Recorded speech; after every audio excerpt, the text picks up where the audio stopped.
Бүх барилдаан тэмцээний мөнмөлгүй аврах цолны төлөө 750 тамирчин хүч сорж байна.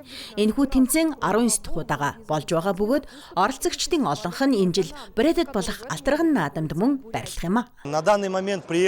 Одоогийн байдлаар Монгол, Алтай, Туга, Сахаяг-хотын багуудаас мөн Угсаатны брэдийн бүх татсангаас 750 гаруй оролцогч хүрэлцэн ирээд байна. Түүнчлэн эрхүү муж өвөр байгалийн хязгаар агийн брэдийн автомат тойрогоос оролцогч дэрсэн манай бүгд найрад улсын бүх татсан энд бүрэн төлөөлөлд оролцож байна.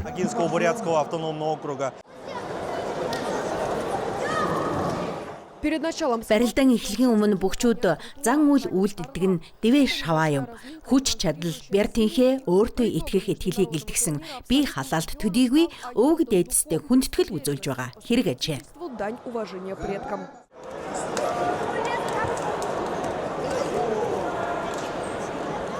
Энд цугларсан хүн бүр зөвхөн бяр хүчээ бус ялалтын төлөөх хүсэл зоригооч сориход бэлэн байна. Сандарсан малгай давмаар байна, шилдэн болмоор байна. Би цагаан дарих тэмцээнд 4 дахь удаа оролцож байна. Үндэсний бүх надад их таалагддаг. Учир нь энэ бол манай үндэсний спорт. Үзэгчдийн судлаас ирэх ерөөл богинохонч жинтэй сонсогдно. Би бүгчүүддээ олон даваа усмаар байна. Бэлтгэлээ сайн хийж барилдаарай. Ялалт тэр тороо ирдэггүй. Дандаа давна гэж байхгүй. Тэмцэж зорж байж л хүрнэ. Гэвч дэвжээний гадна оноо барилдаанаар хэмжихийн аргагүй нэг зүйл үлддэг. Ийм тэмцээн зохион байгуулахад бидний дотор анзаарагдамгүй атлет сайхан нэгэн мэдрэмж төрдөг юм. Тэр нь бид бүгдэд бэрхшээлийг даван туулахад тусалдаг. Тиймээс ийм тэмцээнд оролцож хамт байхдаа бид бүгчүүдтэй хамт баярлдаг юм а. Олон улсын тэмцээний дүнгээр цолгон татсны төлөөлөгч Аюр Дондуков үнэмлэхүү авраг боллоо. Алена Михайлова, новости дня.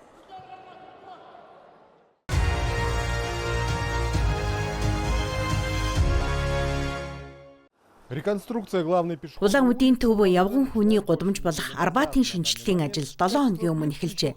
Одоогийн байдлаар ажилчид явган замын хавтангийн бараг 80%-ийг буулгаад байна. Гүйцэтгэгч байгууллагатай ажиллаад эдийн зохион байгуулагдсан манай явган зарчигчдад зориулсан тойрох замыг хэрхэн шийдэх талаар хэлцэж байна. Ер нь газар ширээний ажлуудыг иргэдэд аль болох төв учруулахгүй байхын тулд шөнийн цагаар хийхэд төлөвлөсөн.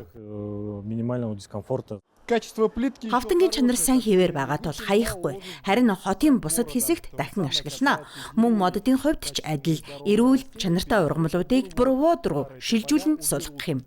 Харин хуучин улиасуудыг авч хаяна. Тэдний үндэс нь замын хүчлэлтийг гэмтээдэг бөгөөд өөрсдөө ч аюулгүй байдлын шаардлагад нийцгээ байлжээ. Улиаснууд ослын байдалд орсон. Нэгдүгээрт тэд газрын түвшнээс дээш ил гарсан үндэстэй. Хоёрдугаарт хит өндөр ургасан. Их хэмжээний ногоон мастай тул модон зөөлөн дотроосоо ялзрах эрсдэлтэй. Өнөөдөр яг ямар байдалтай байгааг бид мэдэхгүй. Хэрв 1-2 жилийн дараа шугам сүлжээ татагдахад унаж эхэлвэл ноцтой эрсдэл үүсгэнэ. Тиймээс энэ төрлийн модтын хувьд аль хэдийн асуудалтай түвшинд хүрсэн. Алюминий моддын заримыг Кабанская гудамж дагуу шилжүүлэн суулгана. Одоогоор цаг агаар сэрүүн байгаа тул гараар ухаж гаргах хэцүүлтэй. Мөн энд шугам сүлжээ ихтэй учраас тусгай шилжүүлэн суулгах машин ашиглах боломжгүй. Гэмтэх эрсдэлтэй. Тиймээс гараар ухаж магадгүй хөнгөн техник ашиглаж шилжүүлэн суулгана. Гэхдээ Арбат модгүй хоцрохгүй. Харин ч хотын хамгийн ногоон гудамжуудын нэг болохоор төлөвлөгдөж байна. Арбатын төв хэсэгт ногоон байгууламжийн өргөн төлөвлөгөө бий. Бут, сөг, өвслэг ургамал, том моднууд суулгана. Бид Виржинийн Монос, Генала агч, хурц навчит агч зэрэг модыг ашиглана. Мөн энэ хэсэгт улаан гуйл суулгана. Ерөнхийдөө Арбат үндсээр өөрчлөгдөх боловч хуучин архитектурын бүх объект байранда хадгалагдана. Инженерийн шугам сүлжээний ажилд их хэмжээний шинжилэл хийн, гэрэл төлөх, услалгааны системийг бүрэн шинжилнэ. Өмнө энд ийм систем байгаагүй. Мөн усан оргилууд дээр томох ажил хийгдэнэ. Явган дээлтэй орчиндөө уялдсан байдлаар шийднэ. Энд усан оргил байх ч хоёулын ном хийцтэй байна. Загасны дөрсүүдийг шинжилнэ. Шинжилгэлийн төсөл 2 жилийн хугацаанд хэрэгжинэ. Гэсэн ч барилгачид үндсэн ажлуудыг энэ зам багтаанд дуусгахаар төлөвлөжээ. Руслан Хороших, Данил Щербаков, новости дня.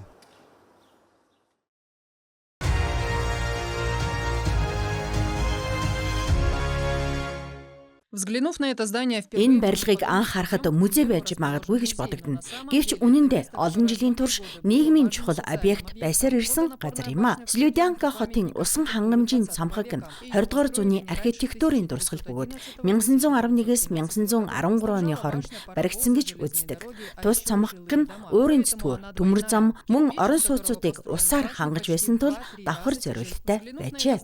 Цамхагийг барихад ашигласан тоосго нь орчин үеийнхээс 2-3 дахин хүнд гэдгийг байгалийн итгэлийн эрэг буйны сангийн захирал Наталья Черникова онцолсон. фонда Байкальский берег надежды. Наталья Владимировна, энэ цамхагийг барихад ашигласан тоосгоны онцлогийн талаар ярьж өгнө үү? Но объект полностью построен. Энэхүү барилга бүхэлдээ нутгийн материалаар баригдсан. Тоосго хийхэд ашигласан шавар, элсийг сухай рүүчэ хэмээх орон нутгийн газраас олборлдог байсан.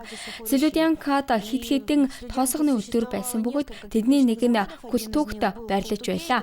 Цамхагийн тоосгыг ч тэнд үлдвэрлсэн. Изготавливался там. Розовый мрамор Мөн ягаан өнгийн гантик чулууч орон нутгийн уурхаагаас олборлжээ. Цамхагийн суурийг бүхэлд нь засмал бордон чулуугаар өрсөн бөгөөд зарим хэсэгтээ зузаан нь 1 м хүрдэг. Ийм бат бөх материалын ачаар барилга өнөө хүртэл хадгалагдан үлдсэн байна. Дотор талд нь ч өвөрмөц элементүүд хадгалагдсан нь гайхалтай. Жишээлбэл дугуй хэлбэрийн цонхны хүрээ буюу архитектурт роза гэж нэрлэдэг элемент байна. Одоо энэ хэсэгт хэмжилтийн ажил яг дээр нь хийгдэнэ. Ингэснээр ямар сэргээн засвар хийх шаардлагатайг тодорхой болгоно. Мөн хэмжилтийн дараа үүнийг анхны төрхөөр нь сэргээх засалчид олдсон. башня уже давно Цамхагийг олон жил сэргээн засварлах шаардлагатай байсан. Харин одоо түүх нь дахин амь орж эхэлж байна. Сайн дурынхан барилгын доторх хогийг цэвэрлжээ. Удахгүй мэргэжлийн байгууллагууд хэмжилт судалгааны ажлыг эхлүүлэх бөгөөд шаардлагатай хөрөнгийг байгалийн итгэлийн эрэг сан идэвхтэй иргэдийн дэмжлэгтэйгээр бүрдүүлжээ. Хандив зөвхөн Слюдянка эрхүү мужаас бусад бүс нутгаас ч иржээ. Төслийг төр хувийн хэвшлийнхэн мөн дэмжиж байна. и бизнес. Культурно-просветительский. Бид үүнийг соёл гэгэрлийн төсөл гэж үзэж байгаа. Энд яг одоо бидний зогсож буй хэсэгт түүхэн үзэсгэлэн байрлана. Хажуугийн цамхагт Слюдянка хотын зочдын төв ажиллана. Харин 2 дугаар давхарт сангийн гар урлалын урлангууд байрлах юм. Төсөл ерөнхийлөгчийн соёлын санаачлагын сангийн дэмжлэгтэй хэрэгжиж байна. Фонда культурных инициатив. Обследователь Цамхагт хийх судалгааг Оросын холбооны улсын соёлын яамны лицензтэй мэргэжилтнүүд гүйцэтгэнэ. Тэд барилгын элемент бүр тоосго бүрийг наривчлан шалгаж үнэлгээ гаргана. Тэдний дүгнэлт дээр үндэслэн сэргээн засварын эцсийн шийдэл тодорхойлогдох юм. Энэ ажлыг эхлүүлэхэд бидэнд намруу санагдсан олон чиглэл, олон зорилт байсан. Гэвч ирээдүйн санаачлах, сайн дурынхын бүх шатны байгууллагууд нэгдснээр бидний ажлыг бүрэн хийж чадна гэдгийг ойлгосон. Өнөөдөр нэгдсэн үс санхүүжилт бодит үр дүн авчиж чадна. в планах благоустроить Мөн цамхагийн ойр орчмыг иж бүрэн тохижуулахар төлөвлөсөн байна. Үүнд сандал, хогийн сав, мэдээллийн самбар гэрэлтүүлэг, цэцгийн ваар барилуулах, асфальтан болон хавтан зам тавих зэрэг багтана. Түүнчлэн ус зөөгчийн торохтой хөшөөг байрлуулна. Тогтчлтын ажлыг мужийн төсөв болон байгалийн итгэлийн эрэг сангийн хөрөнгөөр хэрэгжүүлэх бөгөөд зарим ажлыг сайн дурынхан гүйцэтгэх юм. проведут волонтеры. Төсөл шаардлагатай бүх шалгалт судалгааг ажилтнууд авч шалгалсан. Одоо бид хэрэгжилтийн шатанд орж байна. Бэлтгэл ажлууд хийгдсэн байгаа. Гүйцэтгэгчийг сонгонд шалгаруулж байна. Ажлыг энэ зуун эхлүүлнэ.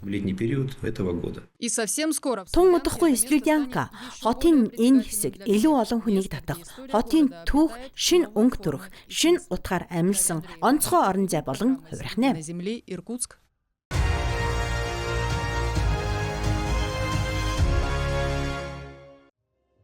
Өөр байгалийн хязгаарт 120 гаруй үндэстэн ястан амьдардаг. Тэд тус бүр өөрийн гэсэн түүх соёлтой. Энэ өнгөлөг олон янзын байдлыг нэгтгэж байдаг хамгийн үнэт зүйл бол олон хүүхэдтэй эв нэгдэлтэй гэр бүл юм.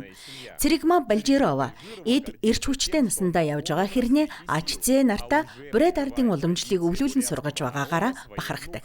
Тэрээр 8 АЧЗ-тэй. Ирээдүйд тэд холуулаа болж бие биедээ түшиг болж тусалж дэмжиж явах нь чухал. Нэг хүн ганцаараа хүчгүй. Тиймээс олон хүүхэдтэй гэр бүл гэдэг бол эв нэгдэлтэй сайн сайхан гэр бүл байдаг. Валентина Заримбаева гихч өнөр бүл Орос олон хүүхэдтэй их тэрээр 3 хүүгээ өсгөн хүмүүжүүлж байгаа бөгөөд саяхан охинтой олжээ.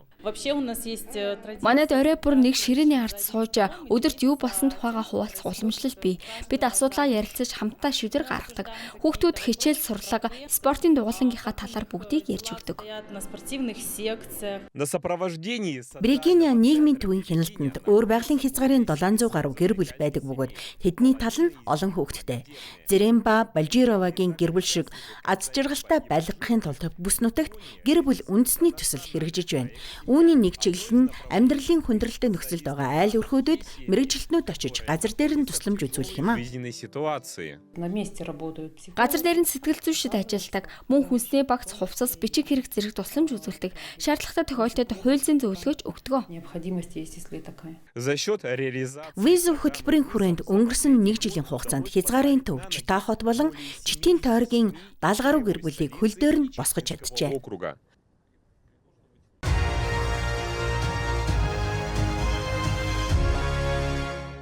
Гүйлтийн тэмцээнээс хэдхэн хоногийн өмнө оролцогчид, ивент тэтгэгчдийн бэлэг, тусгай өмсгөл бүхий гарааны багцаа хүлээн авчээ.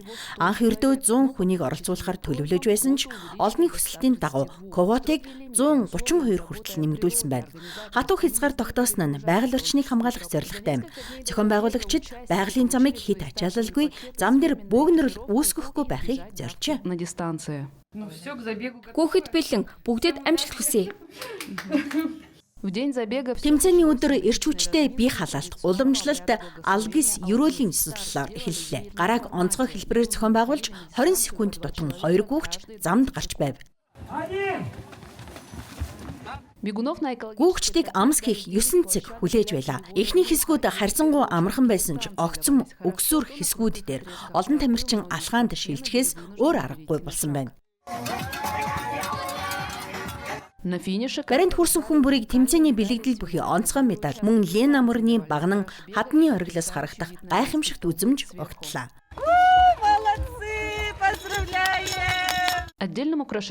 Мөн сэдэвчилсэн хувцастай оролцогчид арга хэмжээнд онцгой өнгө нэмсэн юм.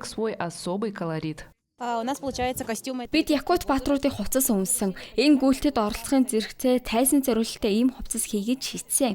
Гүүхэд хэцүү байгаагүй. Хувцас маань хөнгөн, зөвхөн дагалдах хэрэгслүүд баг зэрэг саад болсон. Бусдаар бол дажгүй. Дүнг Лена Мурны багнан ханны бэлд гаргалаа. Шилдэгүүдийг 18-аас 35, 36-аас 49, 50-аас дээш гэсэн 3 насны ангиллаар шалгаруулжээ. Мөн ялалтын төлөөх хүсэл зориг болон хамгийн ахмад оролцогч зэрэг тусгай шагналуудыг гардуулсан байна. Үнэмлэхүй аваргаар 2 тамирчин тодорлоо. Эмэгтэйчүүдээс Анна Кузьмина 17 минут 38 секундын амжилтаар төрүүлсэн бол эрэгтэйчүүдээс Леонид Зыков 12 минут 41 секундэд замаа туулж ялалт байгуулжээ. Леонид нь туршлагатай тамирчин.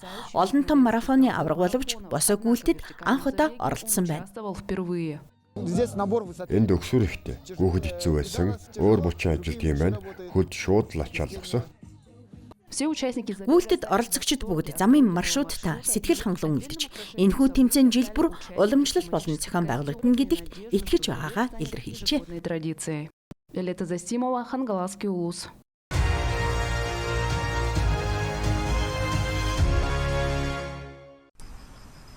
Хэд улаан туяаны камерууд Эрдэмтэд ховор амьтдыг бүртгэхэд тусалж байна. Шинжэн хотод эдгээрийн тусламжтайгаар улсын 2 дугаар зэрэглэлийн хамгаалтад багтдаг Бенгал муурыг байгалийн орчинд нь дүрсжүүлж чаджээ. Харин хамгийн сонирхолтой нь зураг авсан байршил юм. Энэ нь Кумпенг Трайл хэмээх экологийн гүүр юм. Байгалийн орчинд уусган барьсан амьтдын нүүдлийн жам ёсны замыг хадгалах зорилготой хиймэл байгууламж. Гүүрийн бүх ландшафтыг амьтдын зам төлөвт тулгуурлан төлөвлөсөн. Бид тэдний хөдөлгөөнийг загварчилж тэр дагуу бүтцээ зохицуулсан. Өмнө нь нэгдмэл байсан уулын бүсийг 1990-ад онд авцам барих явцад хувааснаар амьтдын амьдрах орчин тасарчээ. Харин энэ экологийн гарц нь тэдгээр хэсгүүдийг дахин холбох зорилготой. Гүүр дээр 80 гаруй төрлийн ургамал тарьж, ус намгархаг бүс байгуулж, зэрлэг амьтдын амьдрах орчинд ойрхон чулуун оргинох газруудыг хийжээ. Гэсэн ч төслийг хэрэгжүүлэх үед зарим оршин суугчид эргэлзэж байсан байна. Амьтад энэ гарцыг ашиглах уу гэсэн асуулт олон хүнд төрж байсан. Тиймээс бид тэдний идэвхийг хянах мониторингийн систем зориулсан. Для отслеживания их активности. Энэхүү төсөл нь Хятадын өргөн хүрээтэй экологийн бодлогын нэг хэсэг юм. Саяхан тус улсад доктортой хөгжлийн үндсэн чиглэлийг тодорхойлсон экологийн кодекс батлагдсан.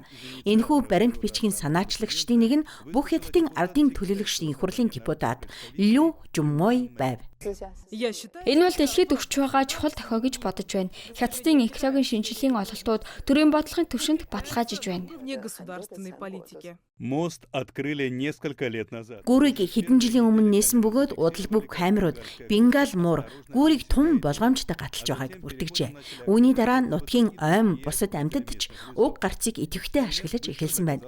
Туршилт богино хугацаанд үр дүнгээ өгч, ийм төрлийн төслүүдийг улс даяар хэрэгжүүлж эхэлжээ. Энэ нь Хятад улс хот төлөвлөлт, биологийн олон янз байдлыг харгалзан үзэж, хүн ба байгаль хоёрын зохицон орших нөхцөлийг бүрдүүлэхийг зорж байгааг илтгэж байна. Природы. Марина Мартова, Иван Молостов, CGTN.